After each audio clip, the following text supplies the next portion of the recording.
예, 안녕하세요. 공법입문 10차시 수업을 시작하도록 하겠습니다. 오늘은 이제 지금까지 우리가 자유권적 기본권을 저번 주까지 살펴봤습니다. 우리 헌법에서. 그래서 지금까지 우리가 저번 주에 22조 학문의 자유까지 우리가 다 살펴봤습니다. 오늘은 이제 재산권은 좀 내용이 많아서 건너뛰고 24조, 25조를 좀 살펴보도록 하겠습니다.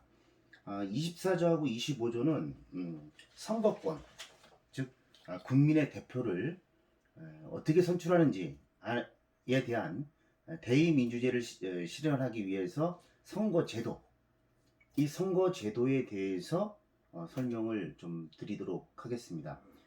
그리고 공무원이 되는 거, 그리고 공무 단위권인데요. 어떻게 공무원이 어떻게 공무원에 임용되는지에 대한 그러한 내용들을 한번 살펴보도록 하겠습니다. 먼저 이제 24조 모든 국민은 법률이 정하는 바에 의하여 선거권을 가진다, 이렇게 되어 있습니다. 즉 우리나라는 선거제도에 대해서 법률의 위임을 하고 있어요. 또 25조 모든 국민은 법률이 정한 바에 의하여 공무 단위권을 가진다. 즉 법률이 정한 바에 의해서 공무원이 되는 그러한 공무원이 되는 방법을 법률에 정하고 있다. 이렇게 보시면 될 것 같습니다. 그래서 이제 우리는 모두 법률에 의해서 선거권을 갖게 되고, 또 법률에 의해서 공무원에 취임하는 그런 제도로 되어 있습니다. 자, 우리는 이제 이렇게 법률에 이제 위임을 하고 있는데요.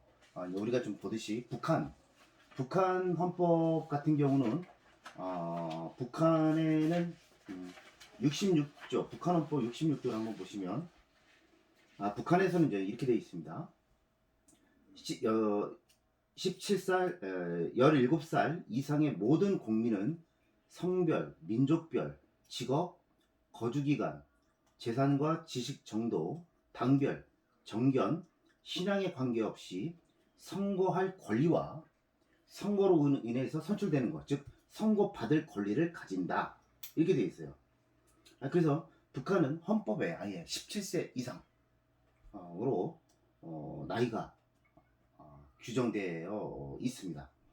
그리고 재판소의 판결에 의하여 선거할 권리를 빼앗긴 자, 정신병자는 선거할 권리와 선거받을 권리를 가지지 못한다 라고 해서 북한 헌법에서는 66조에 만 17세 이상의 모든 국민은 선거에 참여도 할 수 있고, 또 공직에 취임할 수도 있는 규정으로 되어 있습니다. 그리고 일부 선거권이 없는 그러한 내용에 대해서 규정을 좀 하고 있어요. 이제 우리는 이러한 내용들이 다 공직선거법에 있습니다. 우리는 법률에 다 이런 선거에 대해서는 법률에 규정을 받고 있는데, 북한은 헌법에 이러한 내용들을 담고 있습니다.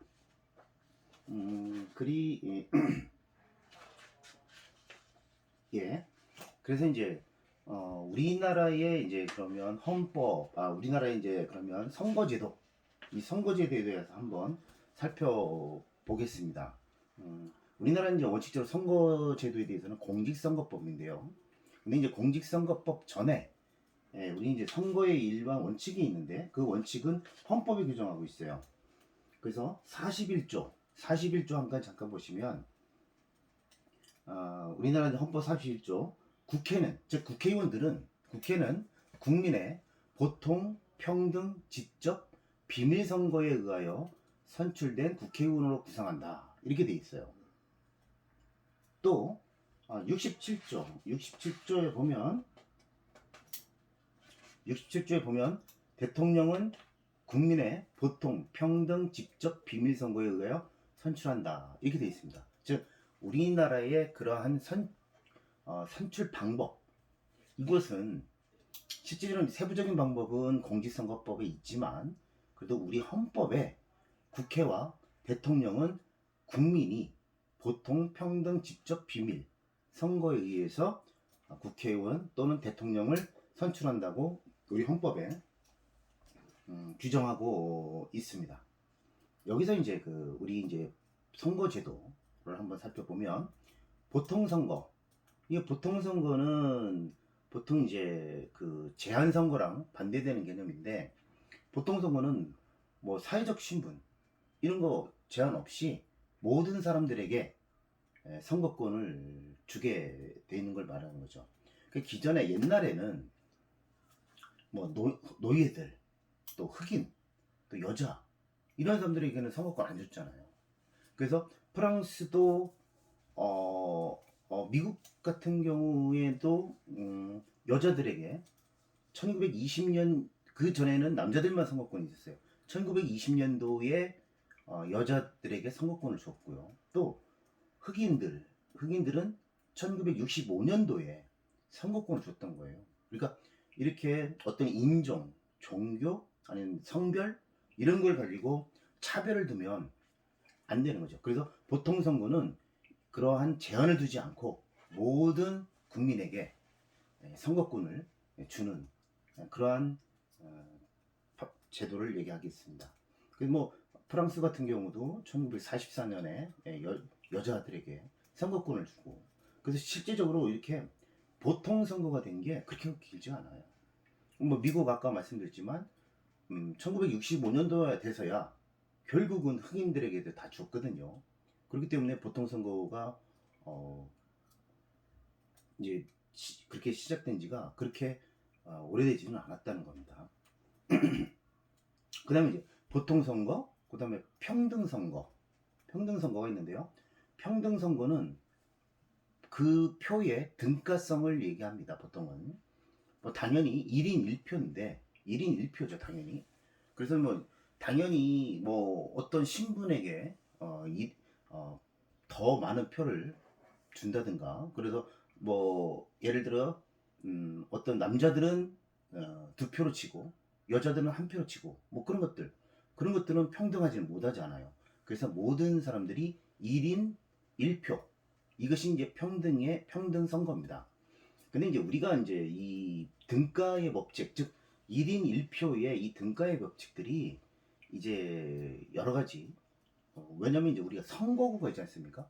선거구가 있는데 이런 거 있죠. 어떤 선거구는 40명에서 1명이 국회의원이 나오고, 어떤 선거구는 10만 명에서 1명의 국회의원이 나온다. 그러고 하면 이 40만 명에 있는 데서는 그 자기의 표 가치가 이 10만 명에서 1명 뽑는 거와 비해서는 4분의 1 가치밖에 안 되지 않습니까?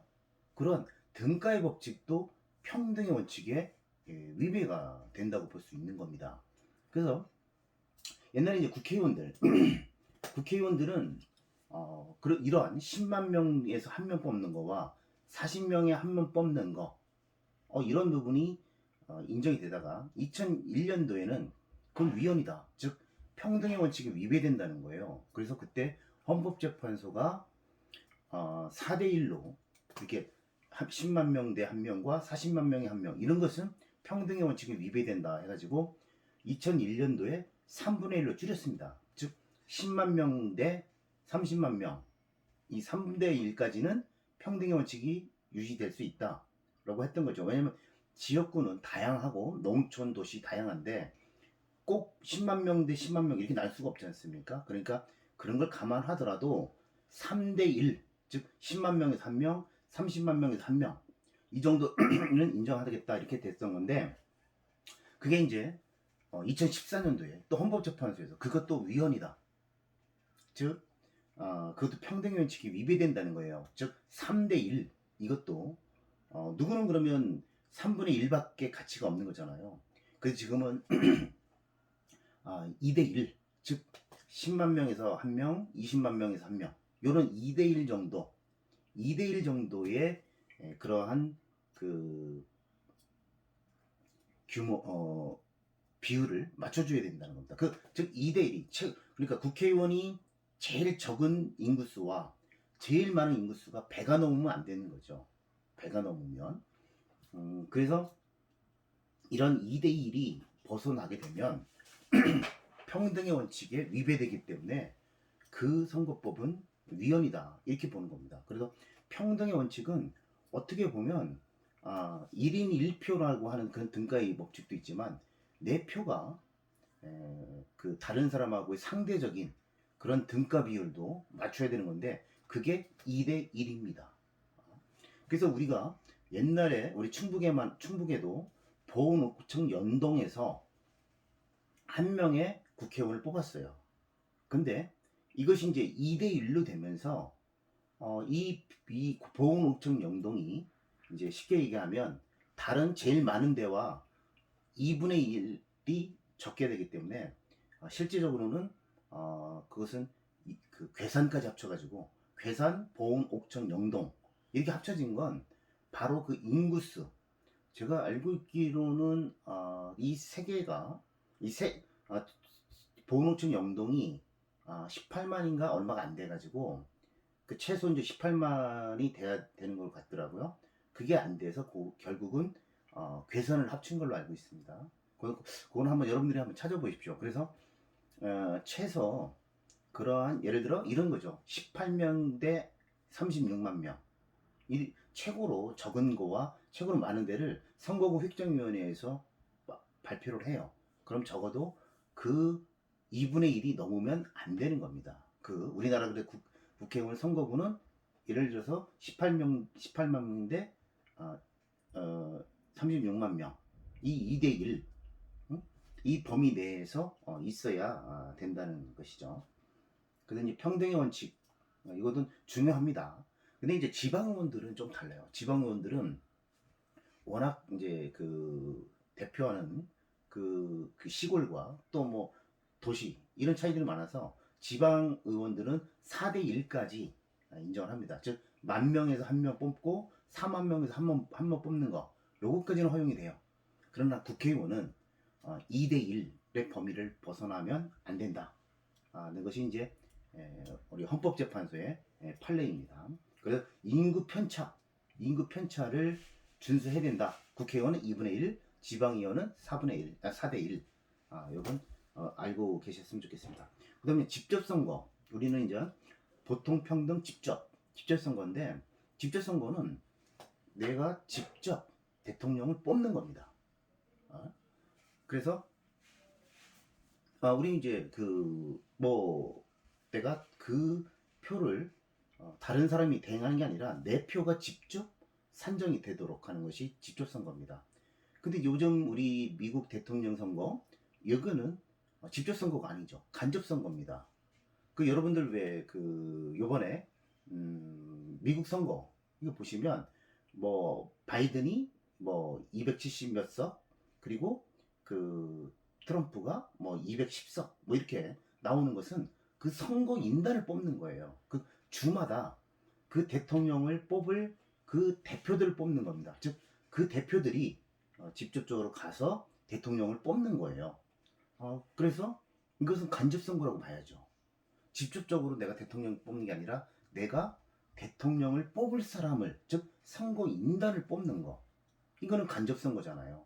그래서 미국 같은 경우는 간접 선거로 볼 수밖에 없는 거죠. 직접적인 로 뽑는 게 아니라 그 간접 선거 그 사람들이 가서 대통령을 뽑습니다. 뭐 심지어 뭐 그럴 일은 없지만 그 선거인단이 각 이제 민주당을 대표하는 사람들이기 때문에 당연히 바이든을 찍지만 그 선거인이 다른 뭐 법적으로는 다른 사람 뽑을 수도 있어요. 미국은 그럴 리는 거의 없지만 뭐 그런 식으로 그 대통령을 뽑을 사람을 뽑는 거 그것은 간접 선거라고 봐야 되겠죠. 그 다음에 이제 비밀선거입니다. 비밀선거는 공개 선거와는 이제 다른 거죠. 즉 그래서 모든 투표는 실질적으로 아무도 모르게 내 자유의사에 의거해서 비밀리 내가 누굴 찍었는지도 모르게 이렇게 비밀이 보장되는 그런 선거를 얘기합니다. 반대는 당연히 공개 선거죠. 근데 이거 관련해서 실질적으로 이제 요번에 이제 미국 대통령 선거를 한번 보시면 트럼프가 지금 뭐 선거에 불복하겠다 뭐 했던 것은 우편 투표예요. 우편 투표. 우편 투표는 실질적으로 그 사람이 투표장에 가서 투표를 하는 우리나라식의 직접적인 그런 투표가 아니라 우편으로 자기가 누굴 지지하겠다라고 하는 그런 것을 투표를 하고 그것을 보내는 거죠. 예, 보내는 겁니다.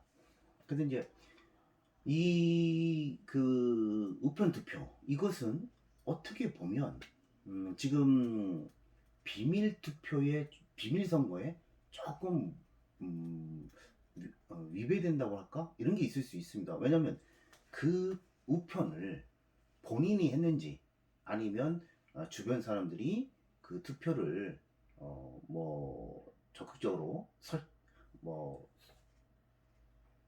좀 이렇게 설득을 해가지고 뭐 이렇게 다른 사람 표를 찍을 수 있도록 한다든지 뭐 아니면 여러 가지 이제 전달 과정에서 뭐 우편이 문제가 된다든지 이런 문제가 많을 수가 있어요. 그래서 지금 트럼프가 이 우편 투표에 대해서 불복을 하려고 지금 하고 있는 거지 않습니까?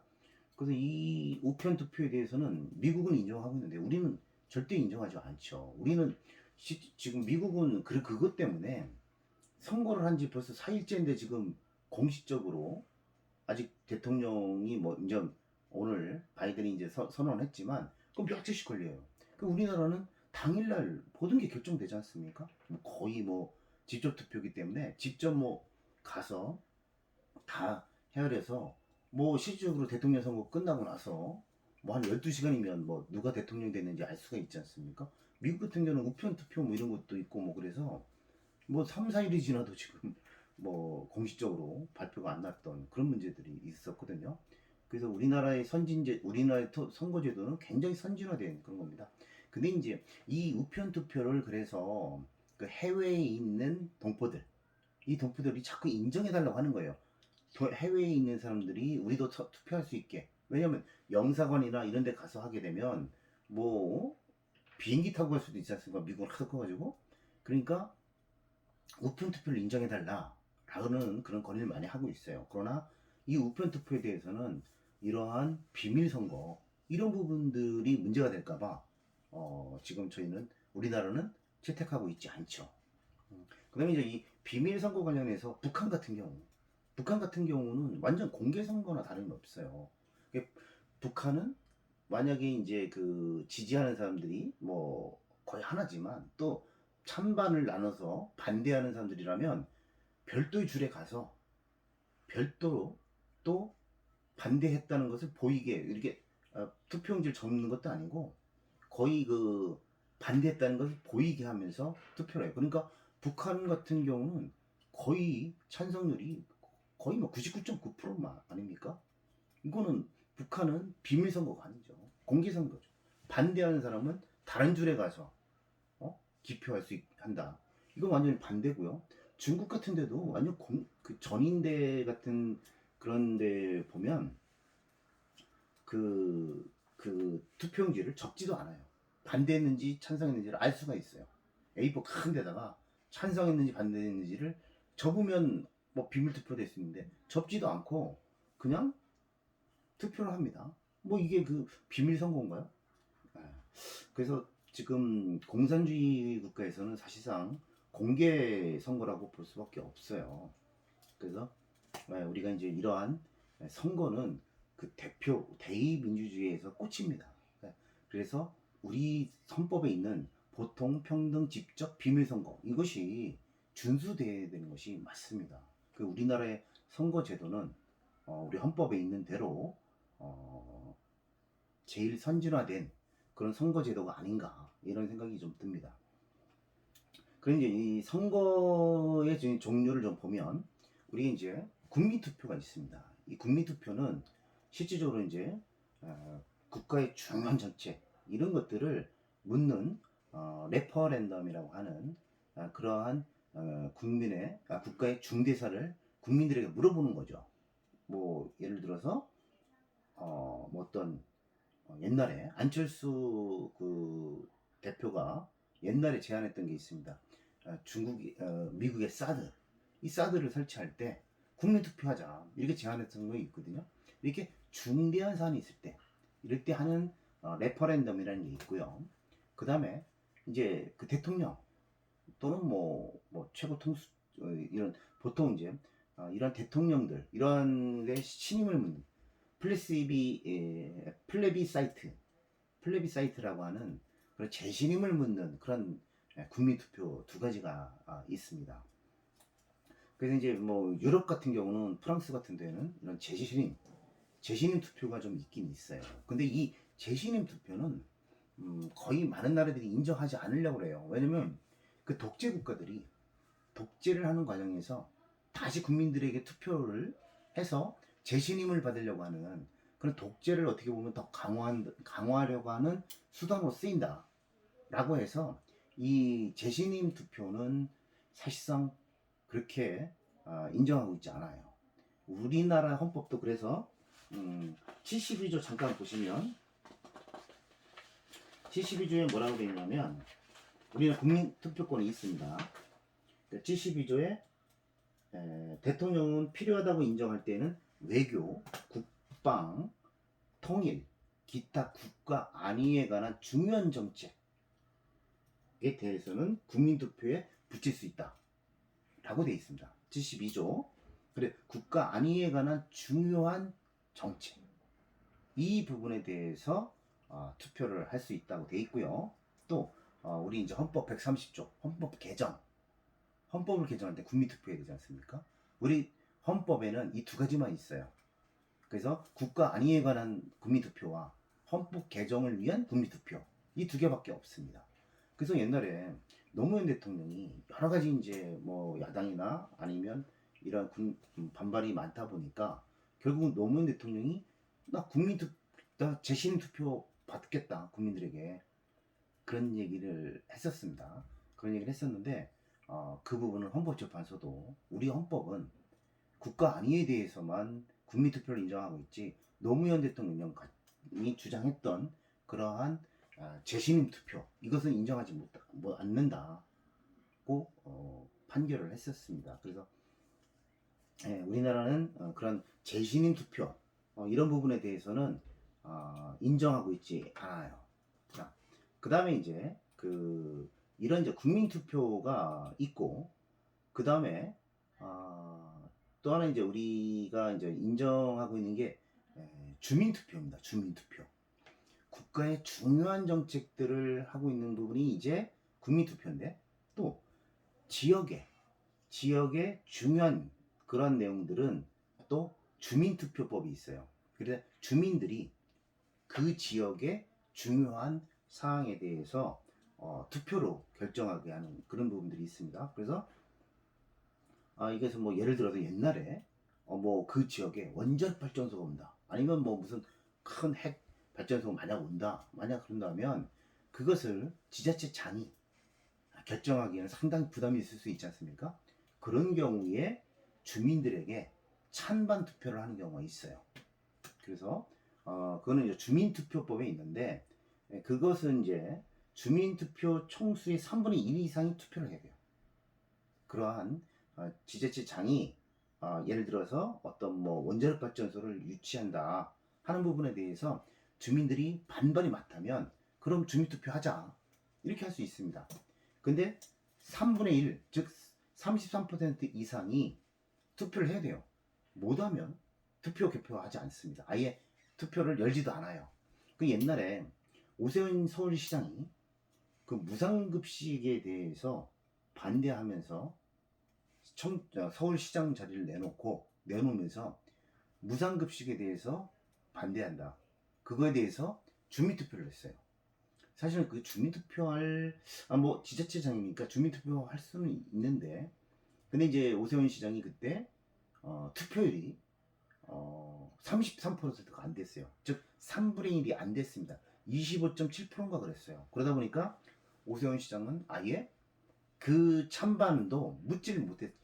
투표를 개봉하지 않습니다. 그러면 개봉을 하지 않고 아예 열지를 않았어요.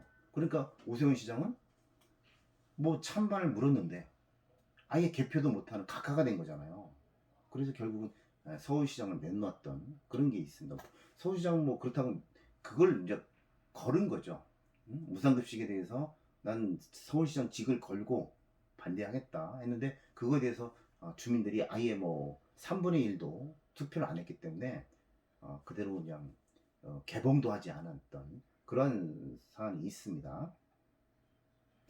그 다음에 이제 그 주민선거 그리고 공직선거가 있죠. 공직선거.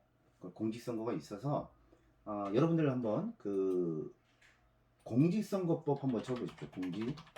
법제처에서 공직선거법 쳐보면 여기에 이제 공직선거법에 보면 그 국회의원 또는 지방의원, 대통령 이런 모든 그러한 선거 제도를 이 공직선거법에 담고 있어요. 그래서 예를 들어서 이제 여기 공직선거법에 보면 뭐 공무원의 중립의무, 그리고 공정선거 뭐 이런 또 최근에 뭐 사이버 공정선거 뭐 이런 부분들이 다 나눠져 있고요.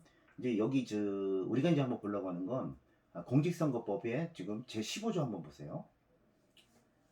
자, 북한은 이제 17세 이상의 국민들은 다 선거권이 있다고 했습니다. 근데 우리나라는 이제 공직선거법에 제 15조 18세 이상의 국민은 대통령, 국회의원의 선거권이 있다.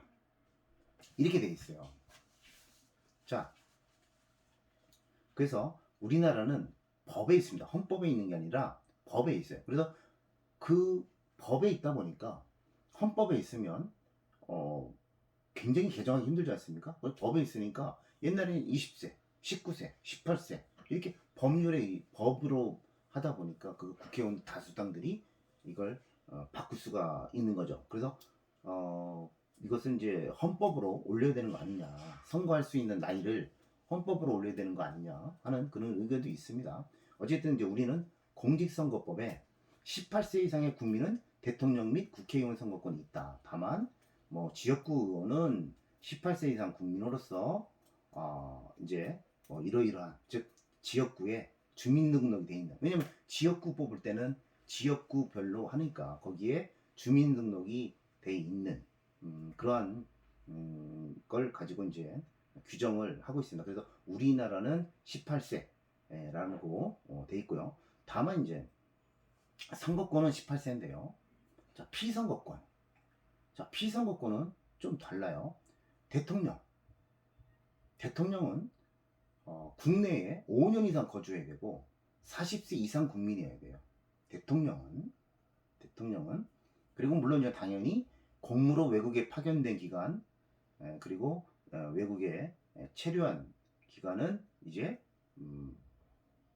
당연히 이제 제외하는 거죠. 거주한 걸로 보는 거죠. 그래서 대통령은 국내에 5년 이상 거주하고, 이게 이제 그 옛날에 그 뭐 반기문 유엔 사무총장 같은 경우가 이제 이게 그러면 선거일 현재 5년이냐 아니면 대한민국에서 언제든지 5년만 살았으면 되느냐 이런 논리가 있었어요. 근데 지금 법에서는 선거일 현재 5년 이상 국내에 거주하고 있는 이렇게 돼 있는데 이제 선거관리위원회에서 언제든지 우리 대한민국에 선거일 기준으로 5년이 아니라 옛날부터 5년 이상만 우리나라 국내에 거주했으면 대통령은 40세 이상 넘고 하면 대통령에 나갈 수 있다라고 선관위에서 해석을 해줬습니다. 그래서 이제 대통령은 40세 이상이에요. 근데 국회의원은 25세만 넘으면 당선될 수 있습니다. 즉 피선거권이 있다. 이 항에서 피선거권이 있다라고 한 것은 바로 25세 이상의 국민들은 국회의원으로 선출될 수 있다는 겁니다. 그래 대통령은 40세가 넘어야지 출마할 수 있는 거고요. 국회의원은 25세가 넘어야 할 수 있는 거죠. 뭐 이거는 지방선거도 마찬가지입니다. 지방선거도 25세가 넘어야, 왜냐면 그 사망에 보면 선거일 현재 계속해서 이제 지자체 선거는 선거일 현재 60일 이상 주민등록이 그 지역에 있으면서 25세 이상이 돼야만 단체장이나 아니면 지방의원 선거로 나갈 수 있는 겁니다. 그래서 대통령만 40세가 넘어야 출마할 수 있는 거고, 국회의원, 또 뭐 지방의원, 지방자치단체장 다 25세가 넘으면 다 출마를 할 수가 있도록 이렇게 돼 있습니다. 그래서 이제 공직선거법은 이렇게 국회의원의 아니 대통령, 국회의원, 지방의원들의 그런 어떠한 선거 방법, 그리고 어떤 자격, 그러니까 이제 자격, 그리고 어떤 선거권, 그리고 18조에 보면 어떤 자들이 선거권이 없는지에 대해서 규정하고 있어요. 북한도 아까 뭐 재판을 받거나 아니면 정신병자들은 선거 못한다고 돼 있잖아요. 우리나라도 18조 잠깐 보면 선거연제 다음 각호에 해당하는 사람은 선거권이 없다 이렇게 돼 있잖아요. 그래서 금치산 선거를 받는 자, 이 금치산은 지금 이제 없어지긴 했는데 용어가 어쨌든 이제 거의 그 정신병의 그런 사람들 얘기하고요. 또 1년 이상의 징역, 금고형을 받고 그 집행이 종료되지 아니하거나 집행을 받지 아니하기로 확정되지 아니한 사람, 1년 이상 징역이나 금고, 1년 이상입니다. 1년 이상. 그래서 뭐 6개월, 뭐 이런 것들은 선거권이 있어요. 네. 그리고 이제 선거범들은 좀 엄격합니다. 여기는 그래서 이제 선거범에 의해서는 5년, 그리고 집행유예 받고 나서 10년, 이런 식으로 그 선거법에서 피선거권, 즉 선거권이 없는 자들을 또한 규정을 하고 있습니다.